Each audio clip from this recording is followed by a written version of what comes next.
యుద్ధం యెహోవాదే. యెహోవా మన పక్షాన్ని యుద్ధం చేయాలంటే లోక పద్ధతులు సామాగ్రితో యుద్ధం చేయలేడు.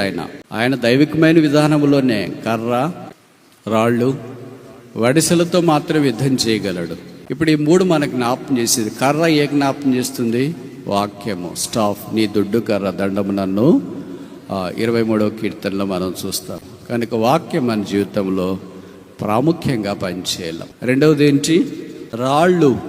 5 నున్నని రాళ్లను ఏరుకొని అనే వాక్యంలో మనం చూస్తాం. రాళ్ళు జ్ఞాపం చేస్తే సాక్ష్యం. నున్నగా అయింది ఆ రాయి అంటే గరకు, వంకర, టింకర, ఆక్టగోనల్, హెక్టాగోనల్, హైడ్రోగోనల్ అట్లా లేదు.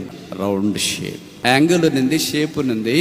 ఇదంలో పనికిరాదు. ఎందుకంటే అది థర్మోడైనమిక్స్ ప్రిన్సిపల్ ప్రకారం పని చేయలేదు. దాన్ని వరుసలో పెట్టి ఇసిరితే నువ్వు గురి గేడ దగ్గరికి వెళ్ళాలంటే గేడ దగ్గరికి తప్ప ఎక్కడికైనా వెళ్తుంది. అదే నున్నని రాయి అయితే నీకు ఏ గురి ఉందో ఆ గురి వైపు వెళ్తుంది. దేవుడు మనకు ఇచ్చిన సాక్ష్యాన్ని మనం వినియోగించబడటానికి వీలు కల్పించినప్పుడు దేవుడు దాన్ని వాడుకోవటానికి ఇష్టపడతాడు. మూడవది ఏంటంటే వడిసెల.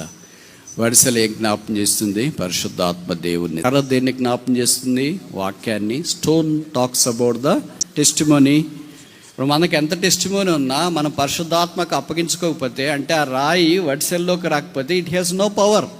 ఒక కత్తికి పిడికిలు లేకపోతే ఏం పవర్ లేదు.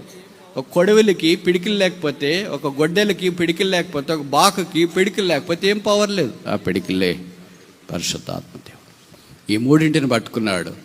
అలాగూ ఏలాలోయ దగ్గర గొలియాతు ఎంత పెద్ద 10 అడుగుల మీదకి వస్తున్నాడు. అవి చిన్న చీమ లాంటి వాడు అన్నాడు. యుద్ధం యెహోవాదే. జయము గల దేవుని సైన్యాన్ని తృణీకరించడానికి సున్నతి లేని ఈ ఫిలిష్తీయుడు ఎంతటి వాడు? జయము గల దేవుని నామాన్ని నేను వస్తున్నాను. వడిసెల్లో రాయి పెట్టాడు. ఒక్కసారిగా దాన్ని గర్రను తిప్పాడు, విసిరాడు. ఆయన ఒక్కసారి వడిసెల్లో నుండి రాయి బయలుదేరితే దాని స్పీడ్ గంటకు 100 కిలోమీటర్లు పోతుందంట. గంటకు 100 కిలోమీటర్లు వెళ్ళిన రాయి ఇలాగొచ్చింది. అంత కవర్ అయింది. నుదుట మాత్రం కవర్ కాలేదు గొలియాతుకు. నుదుట చొచ్చెను అని బైబిల్లో రాశారు. అలాగ బోర్లు పడ్డాడు. దావీదు వెళ్ళాడు, శిరస్సు వేరు చేశాడు, తీసుకొని వచ్చి సింహాన్ని, తోడేళ్ళని చంపిన చేతుల్లో దేవుని ప్రజలైన వారిని హింసించడానికి పూనుకున్న గొలియాతును చెప్పినట్లు వాక్యంలో చూస్తున్నాం.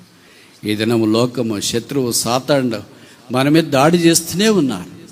కానీ మన యుద్ధోపకరణాలు ఇలాంటి వడిసెలు, రాళ్ళు, తర్వాత కత్తులు, కటార్లు ఇవి కాదు.